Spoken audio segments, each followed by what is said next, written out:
Kabisa. Poa. Niko hapo Waitaithi ni wapi? Unataka kwenda Waitaithi? Unaona ukiwa hapo ukienda Waitaithi unaona ile post ya nini? Ile post ya stima iko pale hivyo.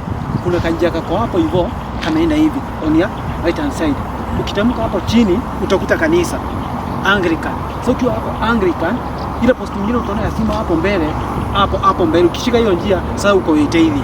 Sawa, hata mimi naweza kupeleka by the way. Acha tu nikupeleke. Kwa sababu hata sina kazi by the way. Niko tu waidu. Acha tu nikupeleke hadi kwenye unataka uko Waitaithi. Ni sawa? Mimi sina ubaya na watu. Bro, ni aje? Hai. Poa.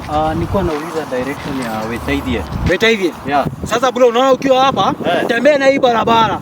Ukifika pale, nyonga hivi, sawa? Bro, ati ni nyonge? Bro, si mimi nakuonyesha direction. Wewe ukifika hapo kunaingana ni kunyonga gani wewe unajua. Wewe nyonga hapo, sawa? Bro, hiyo si ni matusi. Hapana, wewe nyonga. Ukifika hapo mbele, ukipata post ya stima hapo mbele, ukikuta wase, ulizia Waitaithi ni wapi, sawa? Sawa.